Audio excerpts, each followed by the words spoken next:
right, so it's saying we're live. We always have to give it a couple of seconds. And I'm going to see an icon, and I see it. So we are now live. Welcome, everyone, to episode 2 of season 4 of the Level Up Your Wealth podcast, where we talk about the gaming industry from a business perspective. One of your hosts, Marcus Howard. Mario will be joining us shortly, so you'll see him just appear like magic here in the room. We are excited to speak with Terry, esports extraordinaire, general, good person, human. Terry, thanks for joining us. Marcus, it's so awesome to be here, man. Thanks. Hey, long time coming. We've been talking about this for a minute, and in a minute, years go by, but it's so good to be here. And good. And I got to just shout out, man, all your good work, your book, everything that you do to support esport, everything you do to support diversity in gaming. Thank you, man. You are a needed element to this whole sports arena, man. Thank you for everything you do. I appreciate you. I appreciate you. Sometimes it feels like thankless work, and that it feels even more like that when I sense and then see what feels like shadow banning and some of the other things happening in the space. But I know that the work is important, and I know that not enough of it's being done. And ultimately, what I'm trying to do is benefit the entire ecosystem. Sometimes that means you have to, rock the boat a bit and make a few people upset, but it's for their benefit, even if they can't appreciate that. That's how you find the boundaries of the game, man. You keep pressing it up, make new rules, break the old rules, make some new ones, man. Level up. Exactly. Normally what we do as a tradition on this show is that we play a game of rock, paper, scissors, a digital game. Yep. Are you at your computer? Would you like to play a quick game? Yeah, but I'm on my laptop here, but if you trust me, I can pound it out. So even on your other computer, you have the other computer there? Yeah. All you have to do is very simple. For those of you who are joining in, you don't want to actually do this right now while we're hosting this match, but afterwards, you're welcome to do that. You just go to www.rps.gg. RPS, like rock, paper, scissors, .gg. I'm in. And then let me leave this room because I've just finished playing another match. And then do you see the words quick match, a red button? Yeah, let's go. Yeah, click that. It's going to automatically match the two of us up because when you do a quick match, it's whoever's in the ecosystem. It's late, so it's just the two of us here matched. Yep. And let me share my screen so that the folks online can see. And the way it works is a match is first to 10 points. So my last Torok, just a little clue there, Marcus. What'd you say? My last name is Torok. Turok. Okay. Turok, yeah. Like the hunter. Sisters. Ace. Yeah. All right. So here we go. So first to 10. So it's win, lose, or draw. So you pick the cards. We start with the draw. I got you. What's cool about this game, I think it represents the philosophy I've been talking about for years. You may have seen kind of esports 2.0. Accessibility and in opportunity and in platform. So while this may not be as graphically intense as maybe League of Legends or Mortal Kombat or Call of Duty CS:GO, I'm up on you. Game, you are winning while I lose. Ready? Come on, man. Strategy. What this does is it allows anybody to play if they have access to the internet. So while we're playing, both of us are playing on a computer, we could actually be playing this match like you on the computer and then me on my cell phone. We'd still be playing against each other. I'm kind of smashing you, brother Marcus. Sorry. I'm losing here. I'm losing big time. Oh. What I have learned over the course of now 38 years is that I'm only good at talking or playing video games. I can't talk and play video games at the same time. Clearly. All right. I give you one. All right.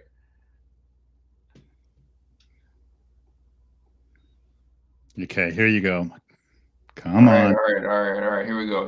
It's an underdog story. All right, I got 2 points. 2 points. First to 10. And I'm no closer to 10 points. All right, match point. This is for the win. I'm going, yeah, nice. Hey, match point. All right. Dang. Come on. I'm making a comeback. Come back from behind. It's a big draw. Look out. Can Tora come put the pressure on Marcus? It's another draw. Match point. I only need 6 more points to win. Nice. Gotta like it. Gotta like it. You know where we're going. All right, I lose. I lose. All right, so you've been Hey. playing video games, I think, a little bit longer than me, and Hey, so for anybody who watched Squid Games, did you watch it all the way through, Marcus? I did not see Squid Games. I've got the little ones in the house, so All my right. my All my right. TV viewing Fair enough. time is few Fair and enough. far between, and then my adult, like 18 plus adult TV viewing time is few and far between. So I can't watch anything that's not like E-rated, basically. Right. Well, they talk about the psychology of rock, paper, scissors. And Yeah, typically guys will, come out with something like a rock, yeah. stuff, man. And so in the end, she used that strategy against the last standing guy. So I was working some psych on you, brother. So cool. Yeah, let's go. Esports. We got some catching up to do. Yeah. So you and I've had conversations over the years, and you have produced a number of events, and in that catalog of amazing events over the history of your career includes esports. Can you talk a little bit about that? Yeah, I'll give you a little context, Marcus, and for the audience and everybody joining us, thank you. Appreciate it. I'm going to take you back a little bit of history here.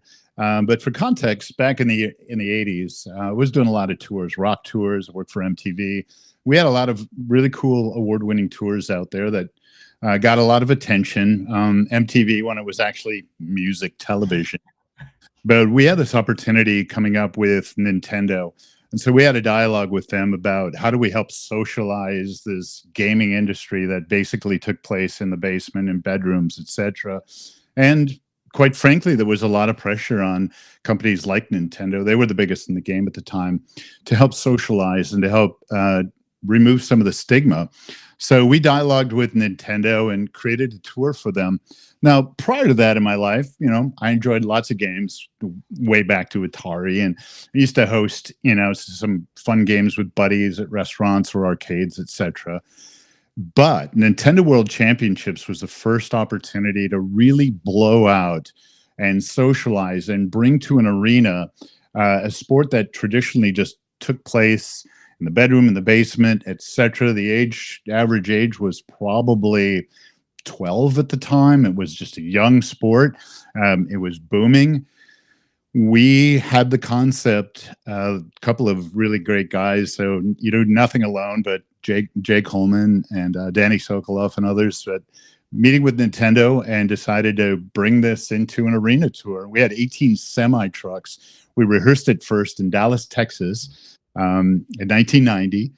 We had no idea what we had created, but we had thousands of games, hundreds of game consoles that you could try. We created this entire arena without opening the gates. We had no idea if anybody would care to walk inside.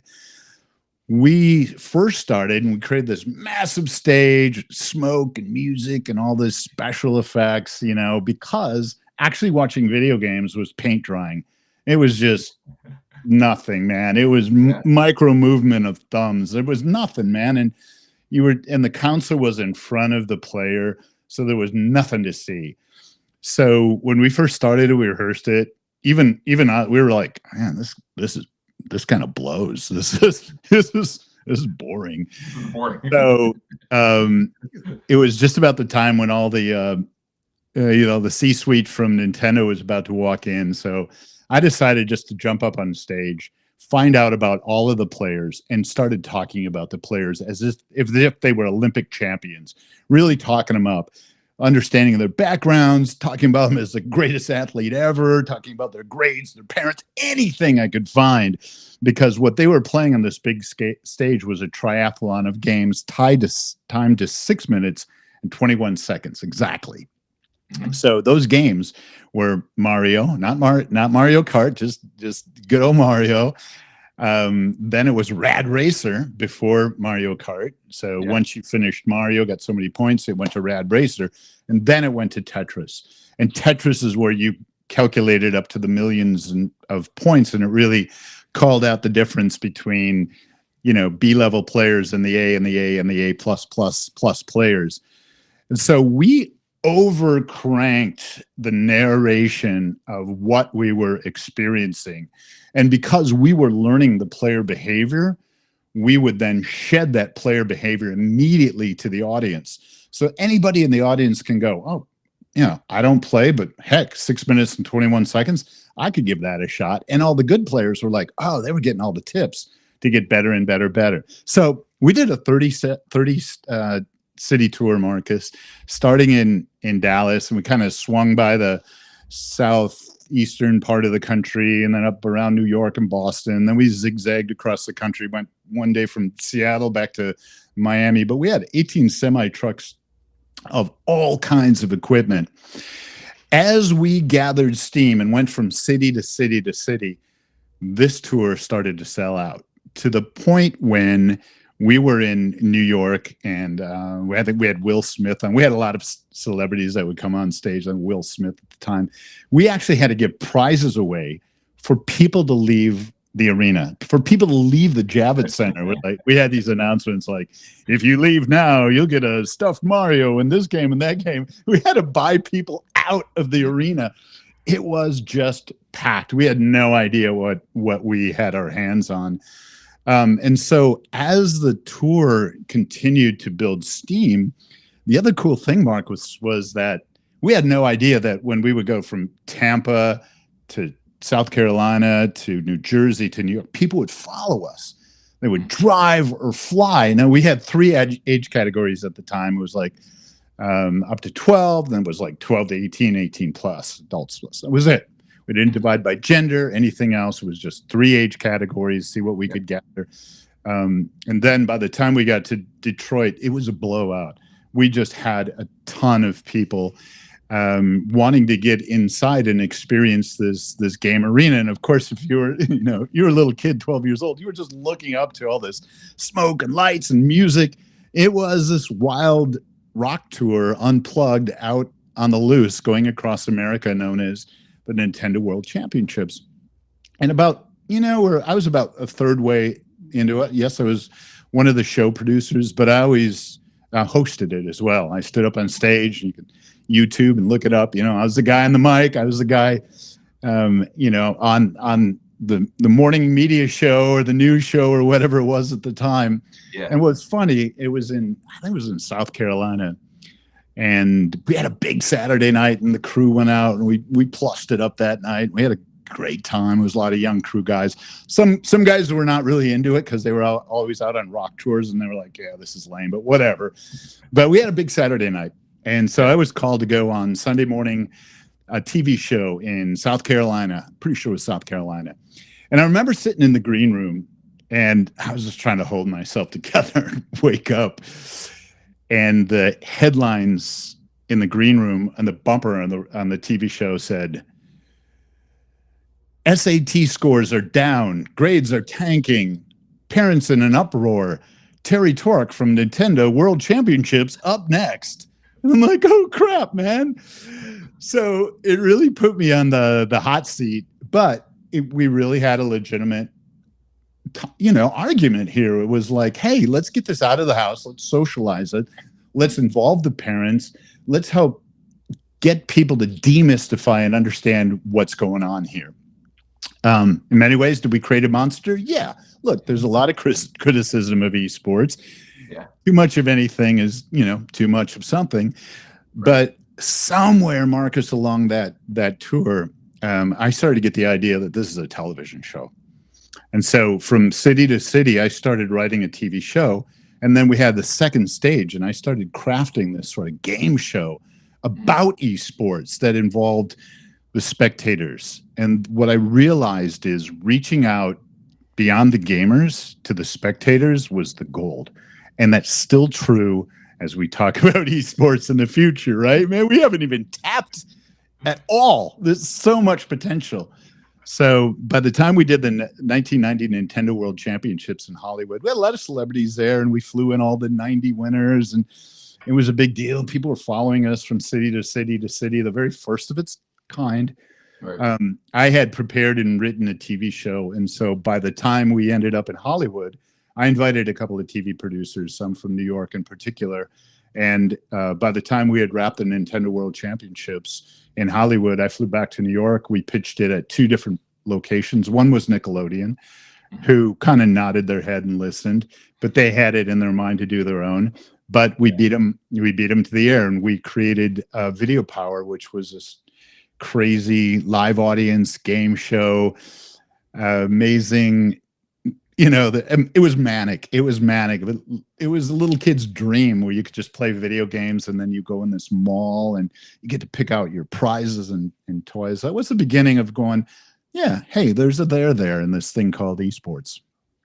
Yeah, it's really interesting on so many levels. I don't know if you remember Sebastian Burton, co-host of my previous podcast, E for Life. Yeah. He was actually on the first reality TV show for competitive gaming here in the US called Ultimate Gamer. So in many ways, you're kind of the genesis for that idea. And ironically, in Dallas, I was traveling to GDC and then trying to get back to Tampa because I spoke at an esports conference, collegiate esports conference up in Boston.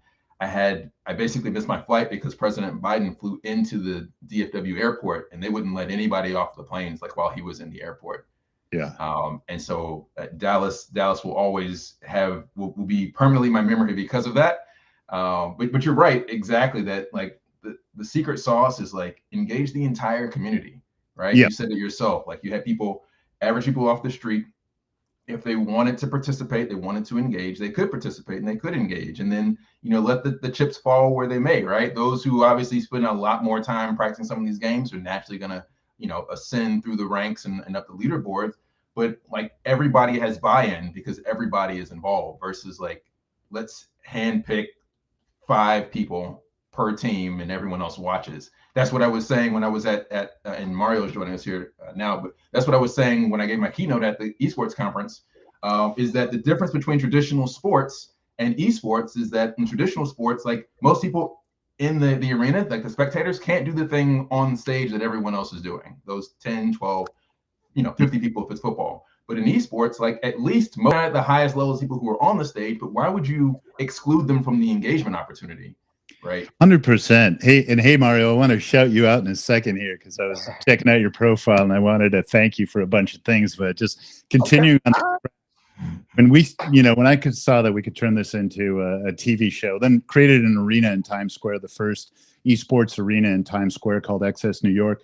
We did a variety of other tours after that. We did Game Riot, we did Lollapalooza. We did in the Middle East, we were doing game tours and competitions. But the idea of the quick turnaround, we specifically timed it to 6 minutes and 21 seconds. Technically, it was 6 minutes and 20 seconds, but that didn't look cool on the big clock, 6:21 of intense action. So we really beefed it up. But it kept turning around, and so people would look at it and go, oh, wait, I could go over there and enter. I get nothing to lose. And it kept cycling through and through and through, and people were learning. That is a key lesson in esports future, is to take easy entry, low barrier opportunity so that you're not going, well, I'm up against somebody who's, doing this 14 hours a day. No, create spontaneous, really cool interactive opportunity to do short cycle time and continue to embrace the gamers. Can I just shout out Mario for a second, man? Mario, I got to thank you for what you do. I've watched you guys before. I got a call right before the FIFA World Cup in Qatar 2 years ago now, right? It was 2021, 22. Yeah. And we, my Live from Earth company, we create a lot of documentaries and docuseries, and we work with a lot of rising influencers and some A-list artists, etc. But this was an instant opportunity for me and my son Elijah to go to Qatar and do some filming at something that I was kind of involved with in South Africa back in the 2010. Oh my gosh, yeah, the 2010 FIFA World Cup. It was an opportunity to bring street children from 28 different countries together. The organization is spectacular. They bring street children together. It's their first time to have an identity, get their own identity, get a flight, get a passport, and then play on the pitches where the FIFA stars played. What was cool about this is it was most partially underwritten by Visa, who had a very specific interest of financial literacy. And they said, man, if we can help a seed of opportunity for young homeless people to get a sense of financial literacy, what could we do for the rest of the world? And was profoundly moved by that, and deeply in admiration of Frank Cooper and the team at Visa. But one of the things I appreciate about what you do, Mario, is really the financial planning that you do. And when I'm asked, hey, what's that one thing you wish you would have done in your 20s? That's when you know you're old. My answer, talk at colleges, is I wished I would have thought about financial planning. I wished I would have saved something, just a little something, because it never seemed like enough of something, but just a little something. Part one. And part two, I wished I would have taken the same rigor, the same discipline as financial planning as I did with impact. Can I create impact and income on an equal level? So thank you for what you do, Mario.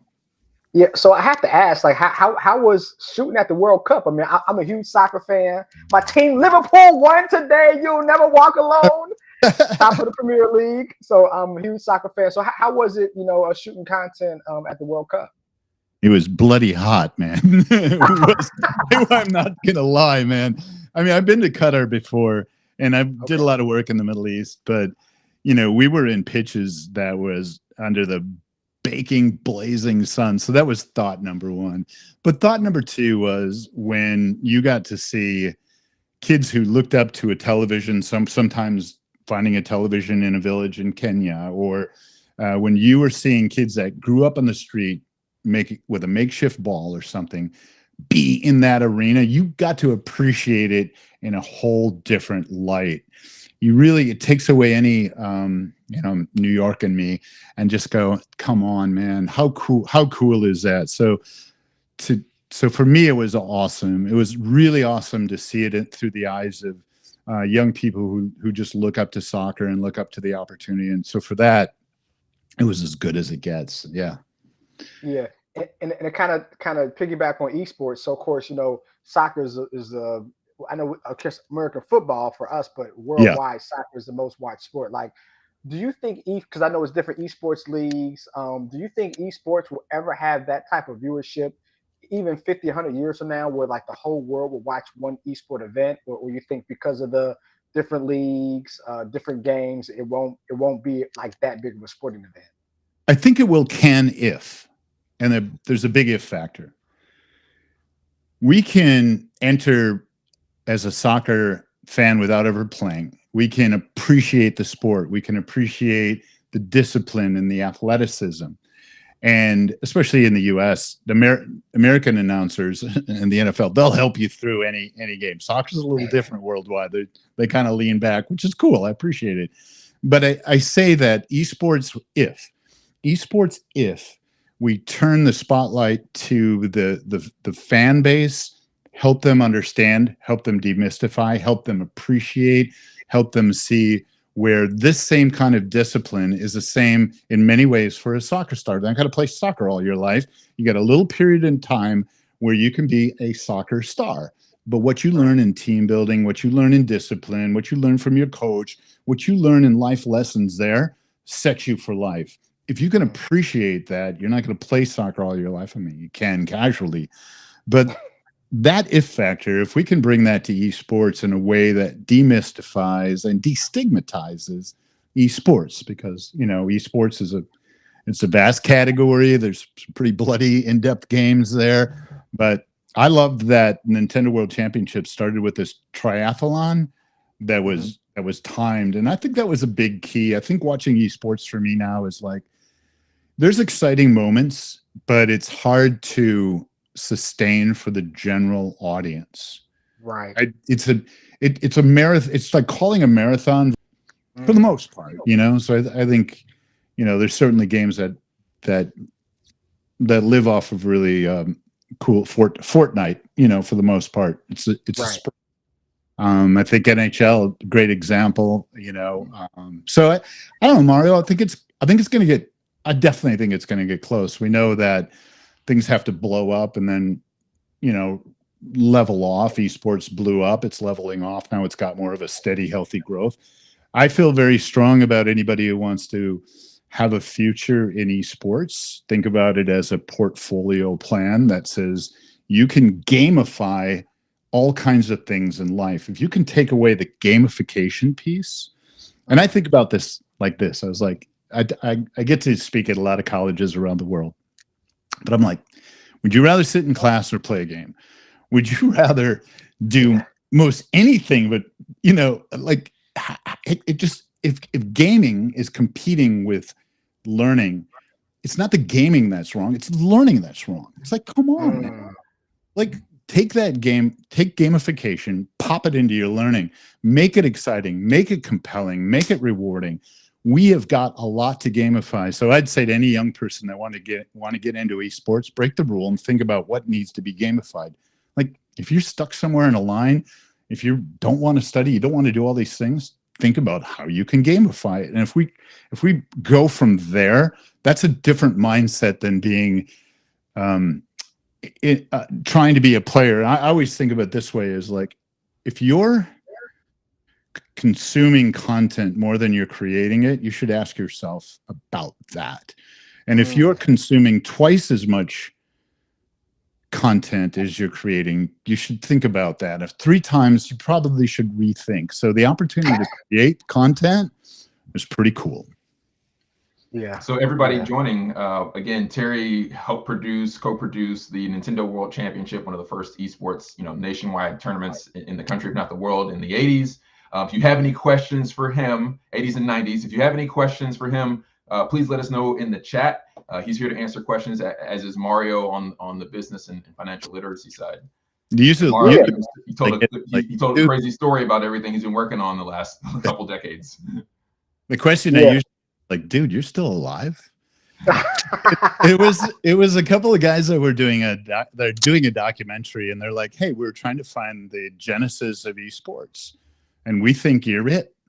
Like, we think you're the guy. And I'm kind of looking around going, I don't know anybody else that kind of did it louder or before or prior. In our arena at XS New York in Times Square, we called it esports. We called it electronic sports. We also called it cyber sports, which I thought was a lot cooler name, and I thought it should have stuck. I thought esports, come on, electric. I thought that was so stupid. I didn't think it would stick.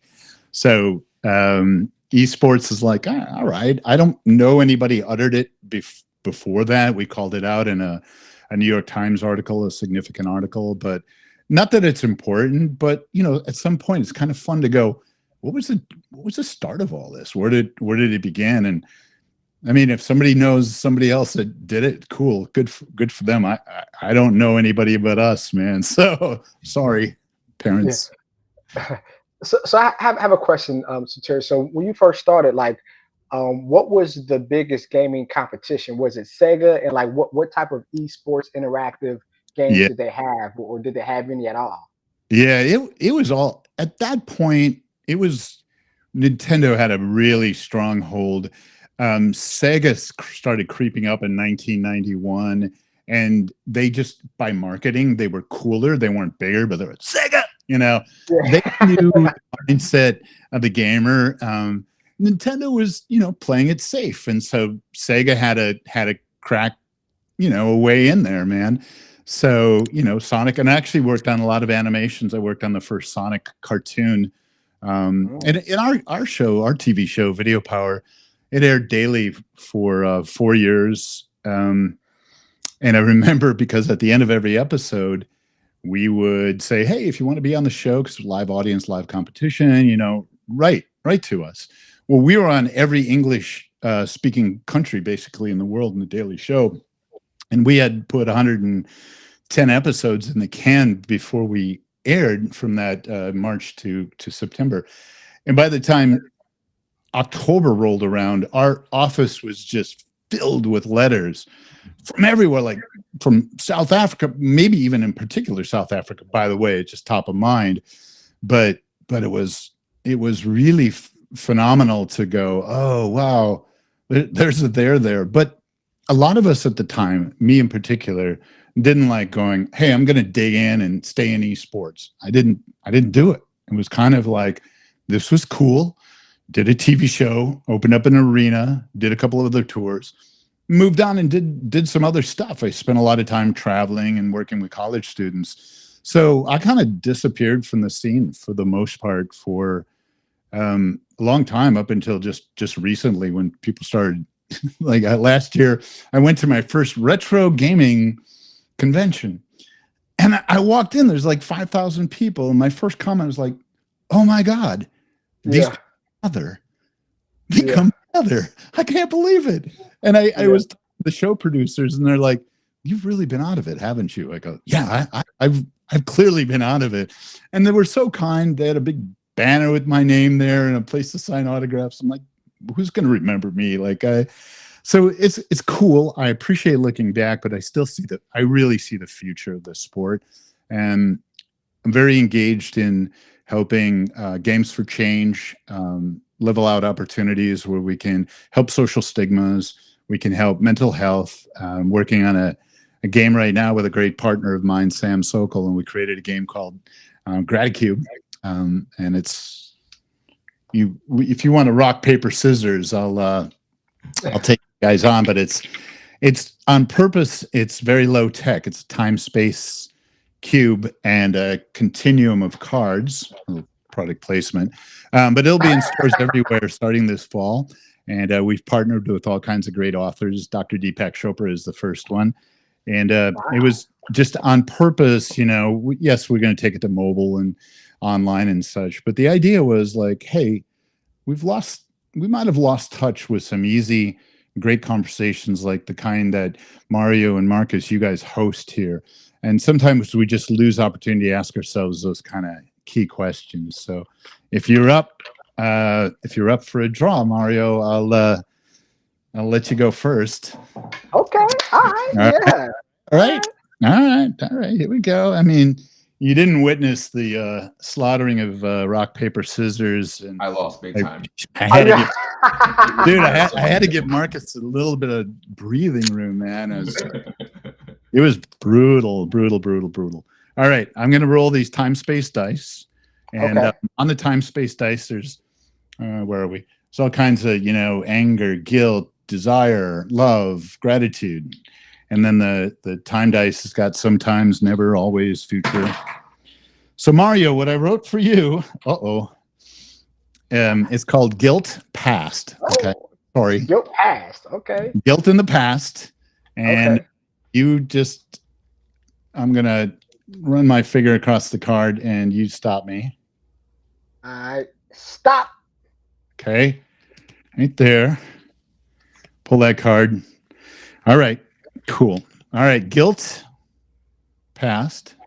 All right. So let's see. So The doc. doctor's office called. You no longer need any sleep. How is life different? Ooh. Now, my wife would be like, life is not different because she says I don't get enough sleep. So, so how is life different? So I'm probably not making as good decisions. I mean, you know, when I do sleep, let me take a step back. I have a CPAP machine. For you guys who have sleep apnea, I would strongly recommend it. It's the best sleep that I get with my CPAP machine. But if I'm not getting enough sleep, I'm not making decisions as good. I'm cranky. It takes longer for me to get up in the morning time. So that means I might not work out. If I don't work out, I'm not as productive. So as the day goes on, I might not be moving and shaking, being able to answer questions for clients, being able to get sound advice, placing trades. I might be kind of slower when it comes to placing trades, time in the market. So definitely, my day is a lot less productive when I'm not getting enough sleep. And from just real quick though, also you talk about guilt past. I was thinking about this 2 weeks ago when the Bitcoin boom really kind of started. I remember in 2017, I had a client was like, telling me about Bitcoin. He was doing Bitcoin, and he's still a client now. Now he's made a lot of money, not because of my advice, because of him not taking my advice. But he was telling me about Bitcoin, and I was like, I don't understand it. And I was like, let's take some of this money. Let's buy. Apple stock has went up since 2017. I was like, let's take some of this money. It's, Apple stock. They got these iPhones, man. They're making money. They have MacBooks. Like, why this digital stuff that might not work? It's like gold, but it's digital, and gold goes down. And it was like maybe $3,000. He has now over $6 million of Bitcoin. Come on. Yeah. Now he probably would have made maybe like 300,000 or 400,000 to Apple, because Apple's went up over the past 6 years, but not like Bitcoin. So my guilt pass is that I, didn't take his advice and buy Bitcoin, because it would have been a lot happier in the paying household right now if I put a couple coins in Bitcoin back in 2017. So, it's cool that you landed on that piece about sleep and you expanded on it. Now, the guilt and past, when you roll these with your hand and land, they land in your subconscious. So it's already part of your story. So that when you focus on the card and answer the card, this is enter your subconscious, enter your story. Why that is so key is our subconscious is our operating system. Just 90+% of our decisions is based on our subconscious. When we're sleeping, our subconscious is at work. Our subconscious doesn't always know the difference between reality and fantasy. It is what we set it out to be. And so, and I think about you sleeping more as a financial planner. I think that's a good idea for sure. Get us all on NVIDIA. But the idea of our subconscious and talking to our subconscious as our operating system with, yes, affirmations, which sound silly, but when we wake up in the morning to our alarm clock, which is probably on our phone, if we can remember in that moment the alarm clock goes off as we're reaching to our phone, is go to a moment of gratitude. Just try to land being grateful in your heart that day when you wake up, and you will set your subconscious in motion, which makes most of our decisions. And it's the same thing true at night. The last thing we want to go to sleep with that night, hopefully, isn't a bloody battle in Call of Duty. Hopefully you have a time to turn it off. Yeah. Take account for the day. Be grateful for the people you reached out to, and let that be your last thought. Don't fall asleep to Call of Duty or anything else, man, because your subconscious goes to work on that. You up for a roll here, Marcus? Let's go for it. All right, here we go. Wait, can I ask this one more question before you roll? Because now I'm going down a rabbit hole. So you talk about your subconscious. So, and I might be wrong, but is it safe to say that if you're asleep, you're making more decisions about the next day when you're sleeping than when you're actually awoke that day? Yeah, if you plant those thoughts into your head at the end of the day and you let it go, but oftentimes you can take some of your key decisions, think about them positively at night, but park them so that you can sleep and go, wow, these were a couple of the key challenges I had today. I really would love to wake up helping solve them. For now, I'm going to put them away. If those are your last thoughts, and use some gratitude or meditation, calm yourself and go to sleep. Yes, your subconscious, yes, it works all day, but particularly at night, because at night, the noise of your conscious mind, that noise and buzz and all of those thoughts is at sleep. And so it's good that you do sleep. And even if the doctor called and said, hey, you don't need sleep anymore, I highly recommend we hang in there. I think it's a good idea. All right, Marcus, you ready? Let's roll. While you're rolling, Elle Crawley, she's or he or she is enjoying the show and saying hi to everyone. Cheers. This is gratitude.game. You can find it gratitude.game. Okay, you have, oh, nice. Okay, interesting. Desire. And sometime. So like in some time in the future? Nope, not future. It's just sometime.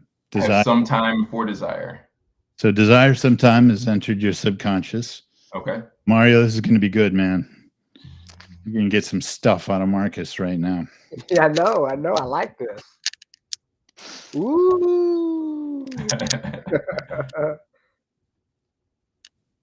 Stop. Okay, I think it's that guy right there. Oh, okay. Pretty simple. You're off. You got off easy. Desire sometime. What is something you have watched or read more than once? Why? Mm. That's a good question.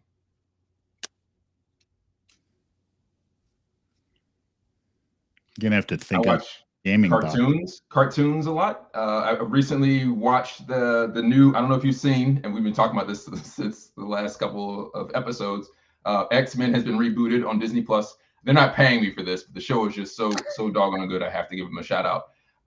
I watch it because it reminds me of my childhood, which is always fond memories. And what's interesting, and no spoiler alerts here, but in the most recent episode, they have a throwback to the video game. I don't know if you remember, like the X-Men arcade game. Oh So gosh. like watching the cartoon got me into the arcade game, and somewhere in here I have the SNES cartridge version of X-Men. But I remember when I saw the first episode, I said, I love the new series. I was texting my brother and my sister. I said, my one criticism is they didn't co-launch like a reboot of the game, the arcade game, with the series. Like that's money they left on the table. Because they've done the same thing with Ninja Turtles. They did the same thing with Streets of Rage. There's even one now with G.I. Joe's. Like, why didn't they do that? And then here in the fourth episode, now they basically pay homage to like the arcade series. Hopefully they're going to be launching a game. So I watched that. It's fantastic content, and the amount of care they put into, really the nostalgia. And our last guest last week, Sam, mentioned that as well. You can see it. Like you see pieces of the old episode. You see homage to the comic book series. It's excellent content. Yeah. So are you saying we're about to see Barbie: The Bloody Battle coming out sometime soon? Maybe. I don't know what that is, but if that's in the X-Men series, then yes. Barbie. I'm just talking Barbie, the sensation. Yeah. Well, right. Barbie seems to be doing a lot of numbers. And I think actually there's going to be a Sims game now because of the success of the Barbie movie. Yeah. Sorry, Sims movie because of the success of the Barbie movie. Marcus, you have an X-Men shirt on? I do, yeah. Subconscious. Subconscious. Psylocke. It's nice. Cyclops and Beast. It's cool. Really interesting that what we consume more than once. I mean, in the gaming world, we're redoing those steps, redoing them until we perfect them and can move on and learn them. But in the content world, it sometimes takes something pretty special for me to watch it more than once. So there's a lot of elements to this game in particular. Each one is a unique, but in a portal to the characters below. There's a purveyor of love, aficionado. So there's a whole lot of different characters, and we can link this to any author, any subject, from music to Pink Floyd to working, right now with Dr. Deepak Chopra. We're expanding to authors from Simon & Schuster, and knock on something here. Hopefully we'll activate with Mr. Beast. When we were, what I left out, Mario, is when we were in Qatar, we worked with Beast Philanthropy side by side, and I got to really appreciate, shout out to Beast Philanthropy in particular, Darren, and the good work that he's doing around the world. Really appreciate those guys, and hey, talk about gamifying good. Those guys got it going on, and they're only gonna get bigger, and they're gonna take off. So I think anybody who wants to enter this career, check out Beast Philanthropy channel. Yes, watch Mr. Beast, but Beast Philanthropy channel in particular, and ask yourself, hey, what could I do for good that can also drive an income, and then how can I start my financial planning earlier? Right. So from a content, because so many people are trying to get into it's like the new hot thing, right? Kids nowadays either want to be a rapper or be a content creator. It seems like nobody wants to be a scientist or a doctor or an investment guy anymore. They want to trade stocks and lose money, but not be an investment guy. But what do you see the difference from a person who's talented with creating content, but then successful at creating content? Like what's those traits or those traits? I think the answer was in your statement, because people want to be a scientist, partner with a content creator, like get a deep passion that goes beyond creating the content. Content about what? Where's your passion, man?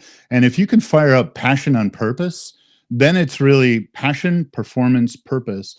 So I think the answer is right in your statement there is don't give up your daytime passion. If you're just creating content for creating content, you should probably check yourself. But what are you passionate about? What are you going to plus up? Because if the content that you're creating is about you and you haven't developed you, I'm sorry, man, that's a bubble and that's going to burst. And it is bursting now.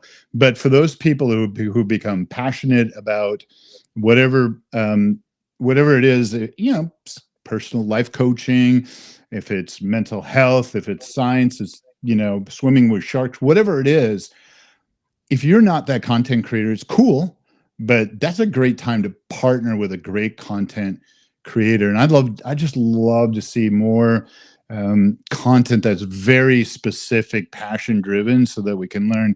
And Marcus, it goes back to that earlier statement, is like, if you're in school and you'd rather play a game, then think about it. What can you gamify? So if we can gamify learning around those passion groups, and if we can gamify our levels of learning and our levels of achievement and start gamifying our passion, because it's just way more fun to learn. And what's weird about that is that's what we're born into. Like, we were born to play. We were born with creative currency at the start. It's ours to blow. And you either unlearn play and creativity as you get older, or you nurture it. And if we could hang on to it, it's like when you're a kid, you learn by playing. Hang in there, man. And any adults that discourage that, they probably lost their sense of play. So when it comes to being again successful, how many years of creating content? I don't know how long Mr. Beast has been doing it for, but I imagine a very long time. It's not like he didn't pop up on internet yesterday. So how long? How many videos you need to take? How many hours throughout the week you think to kind of really turn the talent and your passion into success?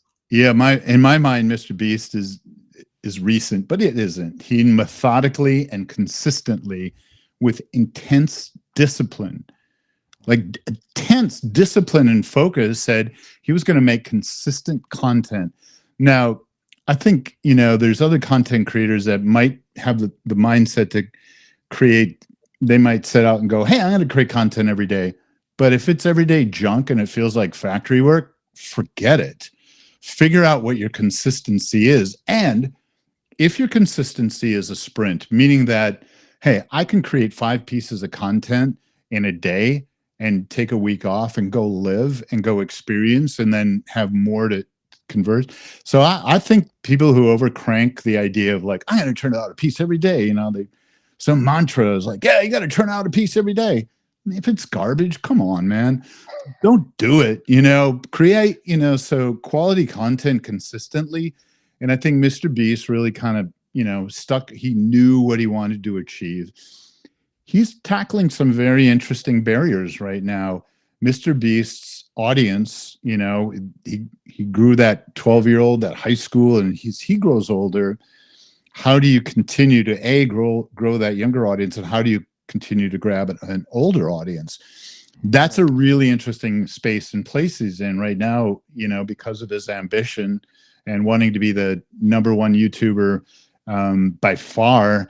He only has one ahead of him as kind of an organization in India, and he's putting up stakes in India right now.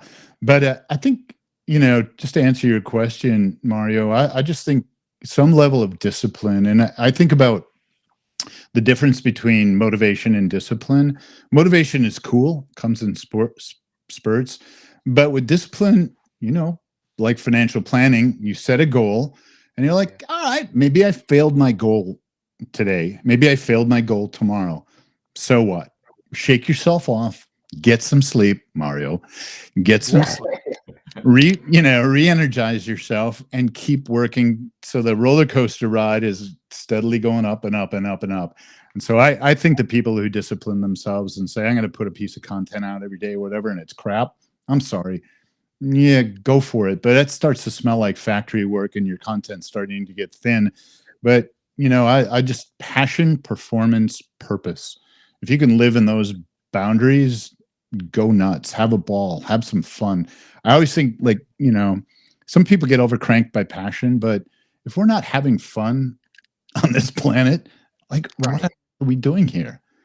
It's got to be fun. We got to create a life of joy. We have too much challenge, a lot of angry leadership, a lot of angry people. We got to reach for the joy. We got to find it.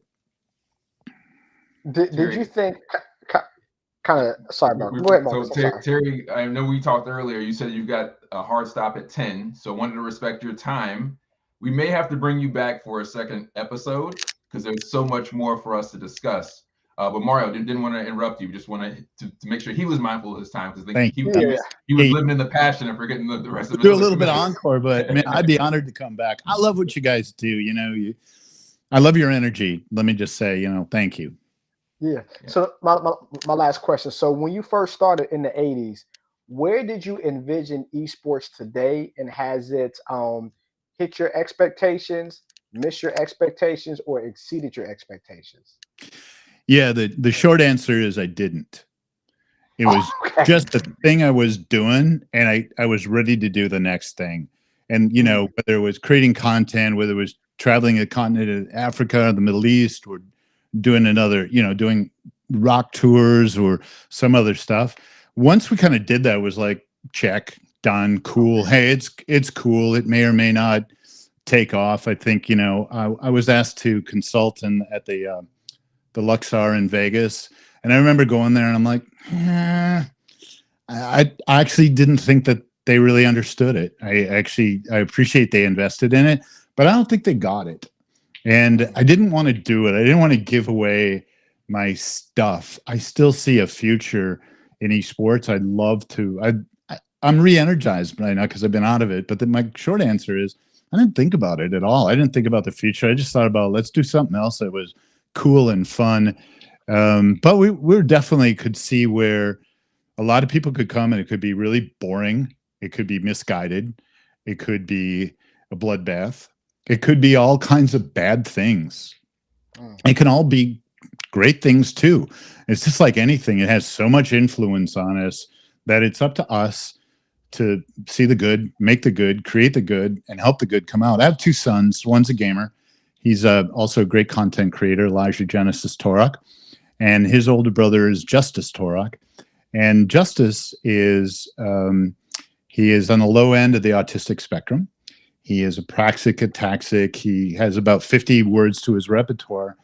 So for him to process gaming, it has dad and mom on high alert to say he doesn't have the same cognitive rules and opportunity that we have. And so for me to put it out there as the Wild West without opportunities to say, hey, not everybody can think through like we can. Not everybody can sometimes tell the difference of conditioning their mind for violence, getting hold of a gun and walking into a school.